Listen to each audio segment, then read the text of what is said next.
Hello everyone, welcome back to the Stitches in STEM YouTube channel. If you're new here, my name is Michaela. I'm a knitter from Dublin, Ireland, and you're watching podcast episode number 6.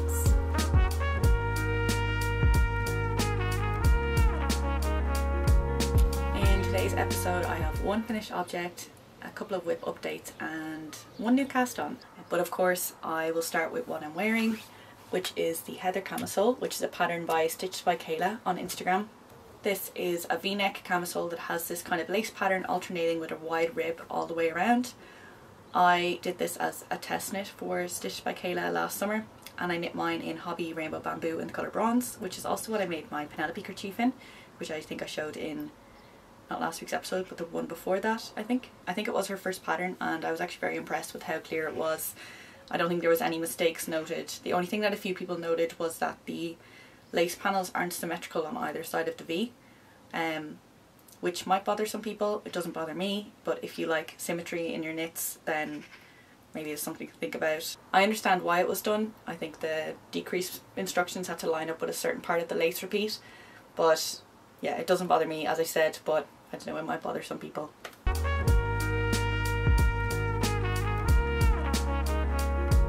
And with that out of the way, let's get into my first finished object, my first and only finished object, which is the Vertices Unite Shawl by Stephen West. So I'll insert some b-roll footage of the whole shawl so that you can actually see it. But when I showed this in the last episode, I think I was partway through section 6, which is this orange and turquoise section here. And I did have to make a modification then because, as you might have guessed, I ran out of yarn around this point. So I also said in the last episode that the smallest size of this shawl uses maximum 150 meters of any one colour. So in my case, the orange, I chose the orange to be the colour that I was going to use the most of.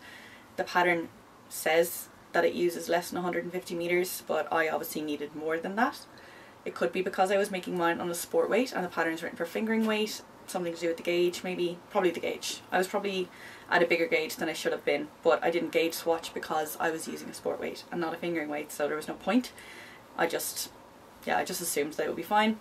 But yeah, I did run out and it was fine. I just swapped in the light turquoise colour, which is called Mermaid, and I don't think anyone will notice or will even know the pattern well enough to notice that I didn't follow it down to a T, but I think it looks good. I'm still happy with it. I have no issue with it, and it also meant that I got to use up more yarn rather than having to buy a whole other skein of orange one, which I wouldn't have done anyway. The only thing I will say about doing that modification was that in some sections, including section 6, the triangle shape is made by doing a type of short row, which I've never done before, but I think Stephen West uses this type of short row a lot in his garter stitch shawls, where you don't really do any specific kind of turn or anything. You literally just turn your work and start knitting the other direction, which obviously creates a gap, but then at the very end you knit across all of those stitches and you close the gaps on the way.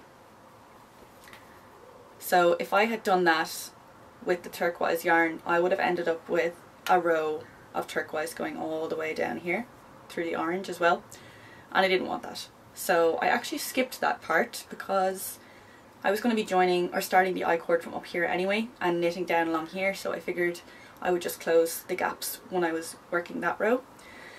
And I thought that was fine until I actually finished the shawl, and I noticed that in another section where you have those short rows and then you close the short rows with one of the colours from the section, there's actually a much neater finish when you finally do work the I-cord. So there's a garter ridge just below the I-cord and it runs the whole way down and it looks really neat. Whereas up here in my section 6 where I didn't do that, it doesn't look bad, it doesn't look messy, it doesn't look noticeable, but it just made me realise that that was why you have that extra row. Well, I suppose the extra row is to close the gaps, but it also has the benefit of tidying up the border between the section and the I-cord edge. But yes, that was the only modification I made. I did talk a lot about this pattern in the last episode, but in case you didn't see it, I love this pattern. It was so much fun. If I kind of compared it to the Sophie scarf, obviously because it's a garter stitch triangle shawl, but it's so much more entertaining than the Sophie scarf because you obviously have this modular joining, you have colour combinations that you can choose. There's 2 different sizes, so I made the small size. But I had so much fun with this pattern, I couldn't put it down. I was so excited to finish it, and I got some lovely photos on the beach. I went up to Donegal last weekend, and was it last weekend? Yeah, it was last weekend. Yeah, I think so. And we got some lovely photos on the beach. I actually wove in the ends in the drive on the way to the beach. So I was just determined to get some lovely photos on a lovely beach. Donegal has the best beaches in Ireland. Best beaches, like they're incomparable to anywhere else in the country. So I couldn't pass up an opportunity to get a picture with my Irish yarn shawl on an Irish beach. So the yarn is from Aereo Ireland, which is, as I said, an Irish yarn company. Their whole ethos is about reviving Irish wool industry, because apparently it's declined in recent decades. So they sell a sport weight yarn, which is a mix of BFL and Romney, but I don't know the exact percentages. And they have a whole range of colours. These colours are from their latest collection, which is called the Kingfisher collection. As the name suggests, the colours are all inspired by the Kingfisher bird. So you've got blues, this orange, and the tan colour here as well. Actually, it's probably easier to see here in this section. So you've got the tan colour. There's two turquoise colours. So one of them is this lighter turquoise that actually has bits of Donegal tweed in it as well. And then you've got a medium turquoise, royal blue, and then the orange and the tan. I haven't blocked this yet, and I'm really excited to block it because the yarn is quite rustic. It smells very sheepy and farmy, which I actually like. It's very lightweight, but it is, as I said, quite rustic, and if you prefer your soft merino wools, then this might be too rustic for you, but I do have a feeling that this will block out really nicely and soften up a lot with washing. So I am excited to block it. I won't mention it again in the next podcast, presuming I've blocked it by then, which I hope I will. But if you're interested in how this yarn blocks out, I'll post an update in the Ravelry project page, which I will link below, along with all of the Ravelry pages for the projects I'll mention in the podcast today. So that is my Vertices Unite shawl. Very happy with it. I am obsessed with the colours. They're so bright. I love this project. I've said this about a lot of projects this year, but so far this might be my favourite thing that I've made. This year has been a really good year for projects for me, where there's been so many that I've knitted that I've thought, this is my favourite thing I've ever knit, and this is up there now on that list as well.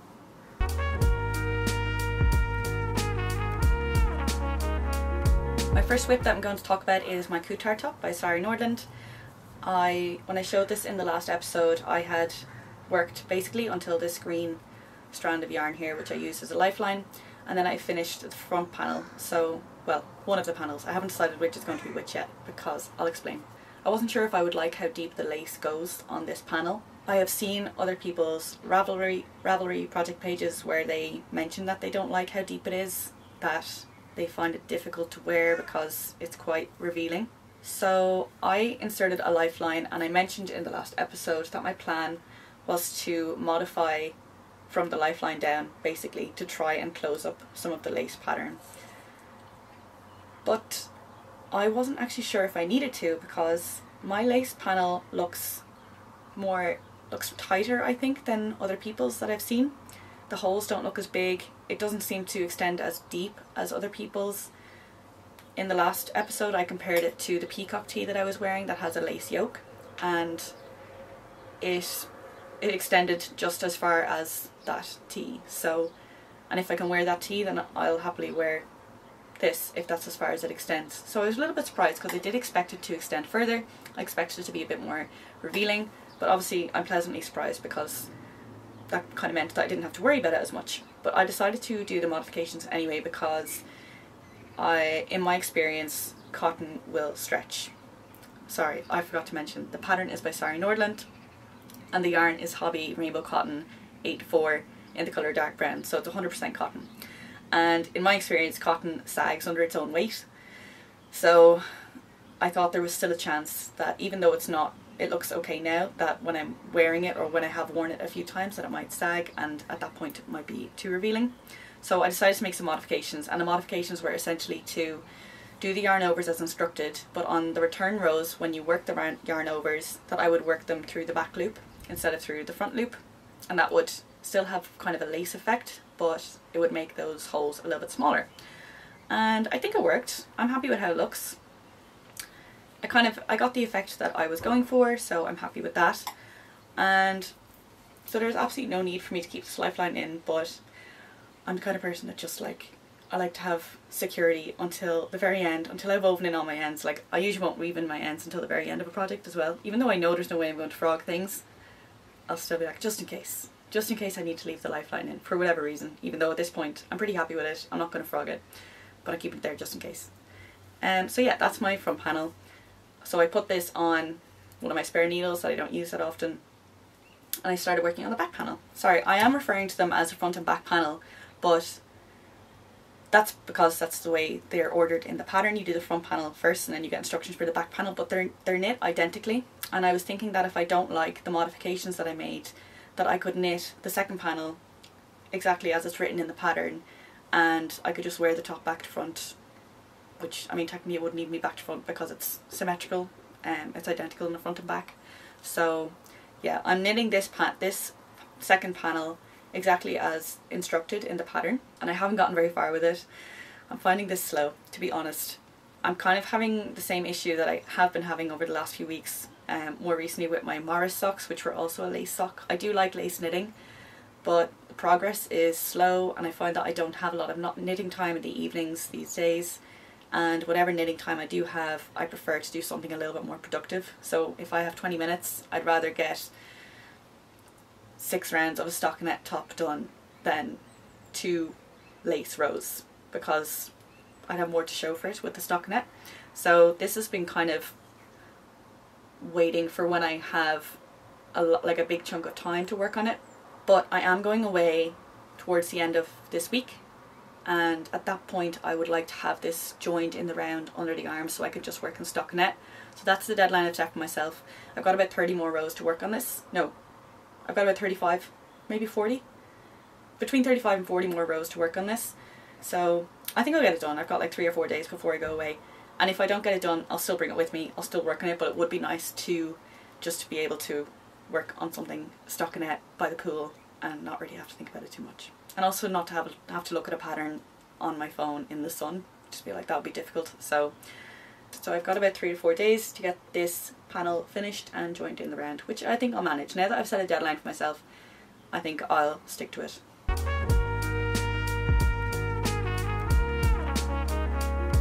My next whip is my Poppy Tee by Petite Knit, and I have made a ton of progress on this since the last episode, where I think in the last episode I had about 6 rows left, or 6 rounds left of the raglan yoke to finish before I joined in the round.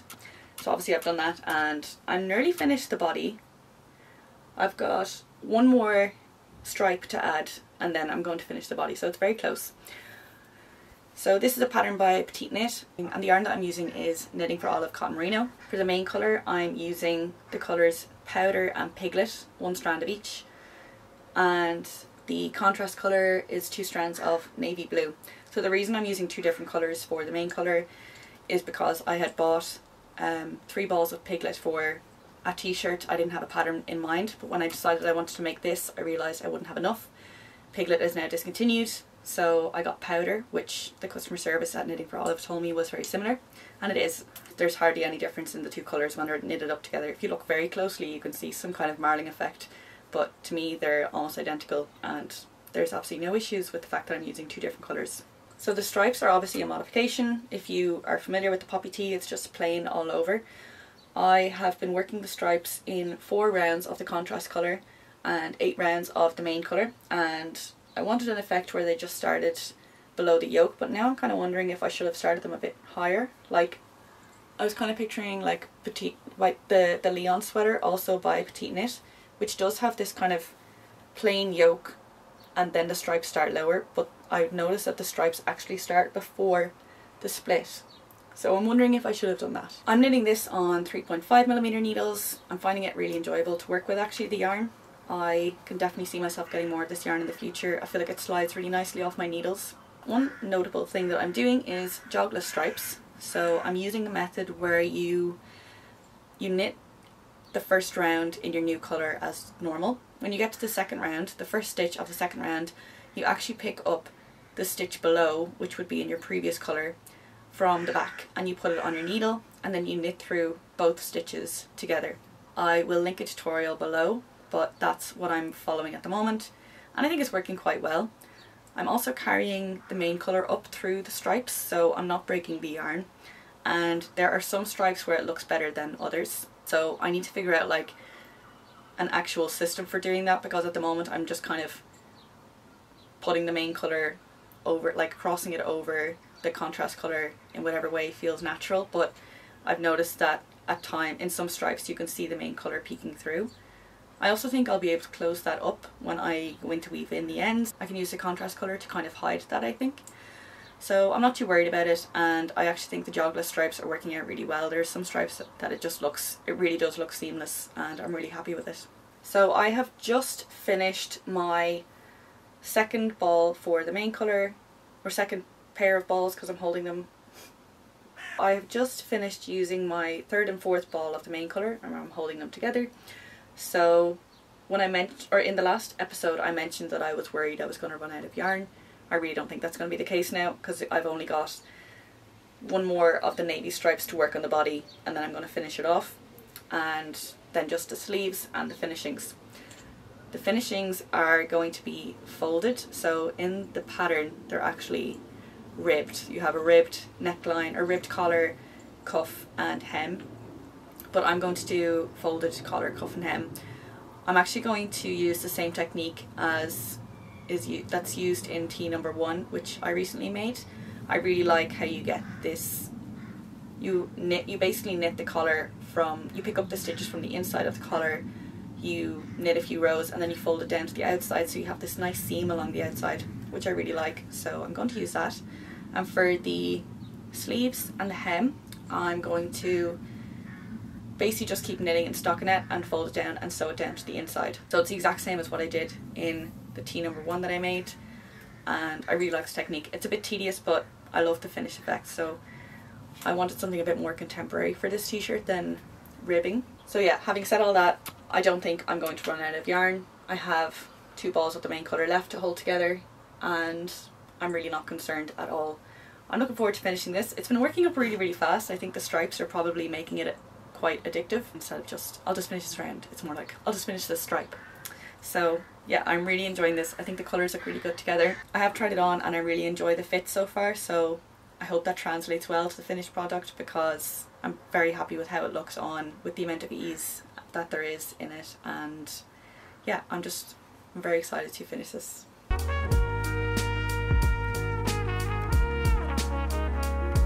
My last whip is one that I mentioned in last episode, and it's the Sweet Shop Blanket by Laura Penrose. And these are my little squares. That's all I have so far. Just 5 squares. I only cast this on earlier this week, so that's why there's not much to show since the last episode. But the yarn that I'm using is the Olivia and Oliver Fibres Advent Calendar from 2023. I really loved the colours in this advent calendar. I loved opening it as well. When I bought it I was kind of like, this could be a complete flop. I just didn't know if it was something that I would really enjoy, and it was obviously quite expensive, so I was kind of thinking, do I really want to spend all this money on yarn that I don't know what it looks like? But I had such a good time opening up each package every day. Like, it actually got me out of bed in the morning, so I was just so excited to open it up every day. And I have ordered the sock set advent calendar for this year, so she's not doing a 24 mini skein advent calendar, she's doing a sock set advent calendar instead, and I think there's 5 sock sets in it, so I'm really excited for that. Anyway, back to the project. I always knew I wanted to make a Sweet Shop blanket with this yarn, and it just took me a while to start because I wanted to get the main colour, but I wanted to pick it in person, and I wanted to use Knitting for Olive merino, which we don't have here in Ireland. I could get it online, but if I wanted to see it in person I had to wait until I was in a country that did have it in person, so that's what I did. And I got the colour Cloud, and I'm holding all of the yarns double, working on a 4mm needle. And when I first started, I noticed, this was my first square, and I noticed that the main colour section, the cream section, was bigger than the coloured section, and it was actually causing a curve because I had worked these 3. You can see that there is a slight curve there. And I did notice then when I looked closer at the squares that my gauge was looser with the main colour than with the, it's not contrast colour, but with the, I don't know which to call the main colour in this. But anyway, my gauge was looser for the cream part than the coloured part, which surprised me because knitting for olive merino is actually a light fingering weight. It's 250 meters in 50 grams, so 500 meters per 100 grams, whereas the Olivia and Oliver sock yarn is around 400 meters per 100 grams. So it's a little bit thicker, but at the same time my triangle for this section is smaller than my triangle for the main colour. So it was starting to curve a little bit and I didn't like that. So I didn't change my needle size or anything, I just kind of made a conscious effort to loosen up my gauge for this section, this triangle of each square, and I think that's working so far. I can tell that my gauge is definitely a little bit bigger now and it's more closely matched to the cream, so that's good. And I think the curving that does exist in the previous squares will straighten out when I add all of the squares. I just didn't want to have all of the squares curved because then we might have an issue, but if the rest of the curves are straight, then it will straighten the whole thing. In terms of the colour order, I knew I wanted to do smaller squares, so I basically knit up this triangle until I had used 3 grams of the 20 gram mini skein, and that gave me a triangle that was 23 stitches wide at the widest point, and the square measures 9 centimeters across. So then I kind of calculated how big I wanted my blanket to be, and from that I was able to calculate how many squares across and how many squares long, how many rows I guess. So from that I decided that I wanted to have 11 squares across and 15 rows, which would give me a total of 154 squares. No, 14 rows. Sorry, 11 squares across, 14 rows, which would give me 154 squares. And I had a minimum of 144 squares. So 24 colours, 6 squares each, because each colour is 20 grams. If a square is 3 grams, that's about 6 by 3 is 18. So about 18 grams, but with a little bit extra just in case. I was trying to come up with a number of total squares that was at least 144, but that could also be divided obviously into 2 round numbers to get a rectangular blanket. And I eventually settled on 11 by 15, accepting that, I keep saying 15, 11 by 14, accepting that I would have to add in some extra squares from other colours, which is fine because the Advent came with a 100 gram skein as well. So I've already used some of that in a pair of socks. I have tons left over, so I'm going to use 6 squares from that, which will bring me up to 150 squares. And I also have a couple of leftovers from sock sets and things that I think will blend in nicely with the rest of the colours. I can make some squares with those colours to bring my total number of squares up to 154, so that I can have 11 squares across and 14 rows. I have 24 colours from the Advent, plus the main colour is 25, plus 2 extra kind of scrap colours that I'm going to use, so that's 27. I basically set up an Excel spreadsheet. So I had 27 squares. I coloured each of the squares a colour that was similar to the colour they were corresponding to, and then I kind of selected 11 by 14 cells and I made a border around them to delineate those cells from the rest of the spreadsheet, and I changed the size of each so that they were squares and not rectangles, just to make it more representative of the blanket. And I knew I was going to have 6 squares for each colour. So I basically I selected, say for colour number 1, I selected the square that I had coloured the same colour as that yarn, and I copied the colour, and I pasted that colour randomly into the first few rows of this blanket that I had made on Excel. As I assigned the colours to 6 squares, I just moved up and up through the blanket so that I got this fade, but that the colours were still blending in with each other, or mingling with each other. So there was no rhyme or reason to my method. I literally just assigned 6 squares in my Excel blanket to be the colour of, you know, yarn number 1 that I was going to use, and then I just continued using that kind of random assigning all the way up through the blanket. I did initially plan on having like 3 colours in row 1 and the next 3 colours in row 2 and so on, but it was looking too blocked, like the colours weren't really blending together. So I have kind of accepted that I need to have between 6 and 10 colours per row to make sure that everything blends nicely and looks like a fade, rather than having blocks of brown, blocks of green, yellow, pink. In terms of my yarn management, I have been winding up my 20-gram skeins using my Swift and ball winder, and then weighing them and then winding again to divide them in half. So, you know, winding off 10 grams of the 20-gram ball. As you can imagine, 10 grams on a ball winder is just not really working. I kind of knew that would happen, but I don't want to do center pull balls where you wrap them around your thumb, because sometimes I make them too tight and I actually can't pull out the yarn from the center.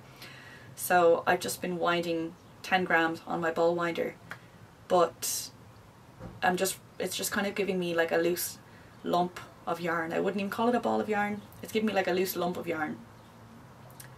So if anyone knows a better idea that I can work from a 10-gram ball of yarn, I would love to know.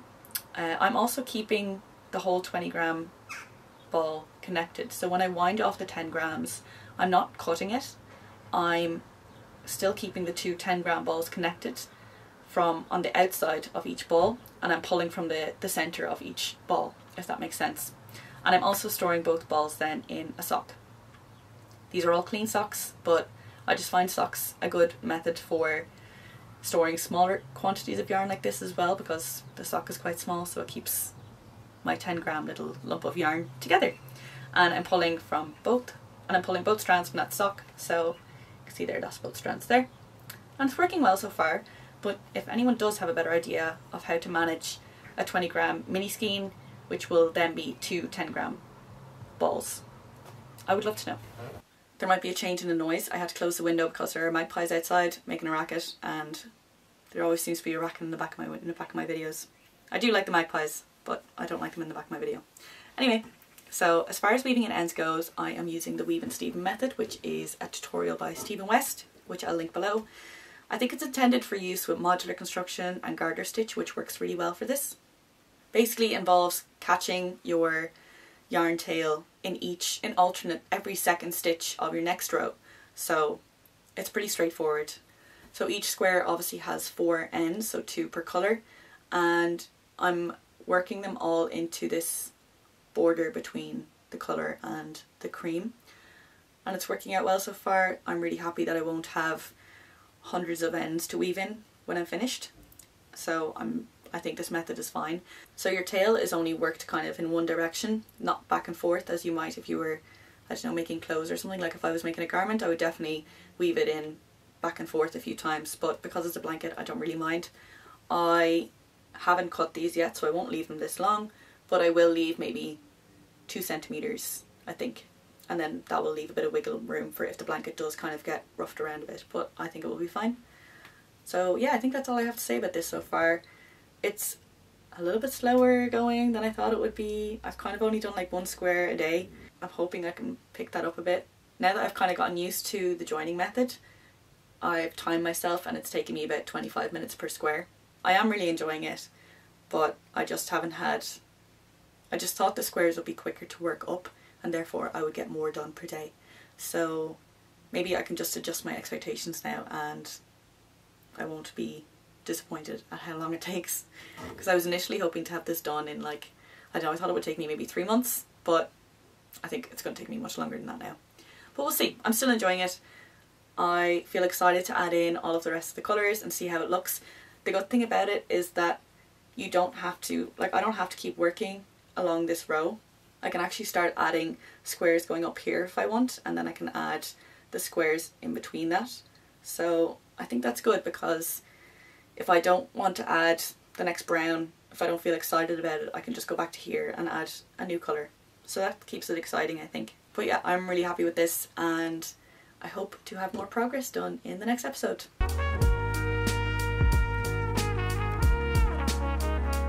I'll very briefly talk about some plans that I mentioned in the last episode, because I won't dwell on it too much. I talked about it more in the last episode, but basically I wanted to make a cardigan, and I had swatched for the Cognac cardigan by Atelier Castin, which is knit with a fingering weight yarn and a lace weight yarn on, I think it's 6mm needles. So I swatched on 6mm needles and my gauge was too big, so I dropped down to 5mm needles and I matched gauge, but I wasn't mad about the fabric. I thought it was, like, it obviously is quite a loose gauge for a fingering and a lace weight held together, but I just didn't, it just wasn't really me. I do prefer denser fabrics, I think. Very briefly, sorry, the yarn is Sandnes Garn, Tin Peer Gynt and Vilkelana Tilia. And they're both in this, they're in very similar shades of this dark purple aubergine kind of colour, I would call it.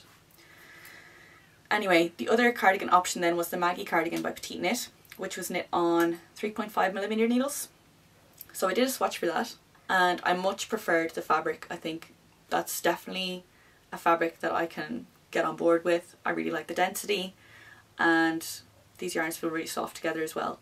But I was hoping for kind of a fitted, lightweight kind of spring cardigan, and with the density of this fabric combined with the mohair, I just wasn't really feeling it for that style of cardigan. I do like this fabric, but maybe not for a more fitted spring cardigan. So I went through my Ravelry favourites, just the patterns that I had favorited, to see if there was anything that I could use these yarns for, and I saw that I had favorited the Rivendell cardigan by Sari Nordland.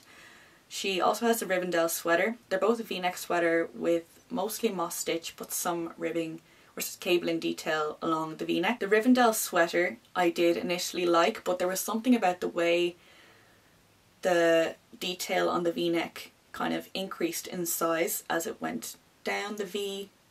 I just didn't like that. I don't know, it looked a bit like I didn't know if it was intentional or not. And it probably was intentional, but it just, I couldn't tell if it was the weight of the fabric dragging down that made that section bigger, or if there were increases incorporated to make that section bigger. I assume it was the latter, but I just didn't like it. The Rivendell cardigan, however, does not seem to have the same effect, and the cable and that whole kind of detail along the v-neck is the same size the whole way down, so I really like it. So the swatch is knitted in moss stitch, which I've never done before, and it's knitted on 3.5mm needles, and the gauge is 18 stitches in 10 centimeters. When I had knit a stockinette swatch on 3.5mm needles, I got about 23 stitches in 10 centimeters, so I didn't really know if I'd be able to get up to 18 stitches in a moss stitch. I didn't know if switching from stockinette to moss stitch would make that much of a difference to your gauge, but I decided to knit up a small swatch anyway on 3.5mm needles, and I actually did get gauge, so I was really surprised at that. So obviously moss stitch is bigger than stockinette stitch, maybe not for everyone, but for me anyway. You can also tell that I was so sick of swatching. Like, by the time I got to this one, I was like, I'll just do like half a swatch. It's tiny, but I was able to figure out, like, it's an oversized cardigan, so I don't really mind if it's, you know, not the most accurate swatch in the world. I did block this for what good it did, I don't know, but yeah, I'm happy with the gauge, happy with the fabric. I am ready to cast on. I'm just waiting, I'm just trying to find time to cast on with all my other whips at the moment. I feel like I've been ignoring my Kuutar top a little bit. I have been working on it, but not as much as maybe I should have been, so I've told myself if I get that lace panel done, I'll allow myself to cast on this cardigan. Also, this is not the fitted spring cardigan that I was originally going for, but I don't mind. I really like this pattern. It's been in my favourites for a while, so yeah, I'm excited to cast on. So that's all for today's episode. I have no acquisitions to show or anything, which is definitely a good thing. I'm just working through my stash, but I did order some yarn this morning, so that wasn't very stash friendly of me, but it's fine. I'll show you that when it comes in. But yeah, that is everything for today, so thank you so much for watching. If you like this video, please give it a thumbs up. If you want to see more, I would really love it if you subscribed. Please leave a comment below, let me know what you think of the video, if you have anything you'd like to share or like to add. I love reading the comments as always, and I love reading and replying to the comments and feeling like I'm in part of this community. It's been a really nice experience to have, so thank you so much for all of your support so far, and I'll see you in the next episode. Bye!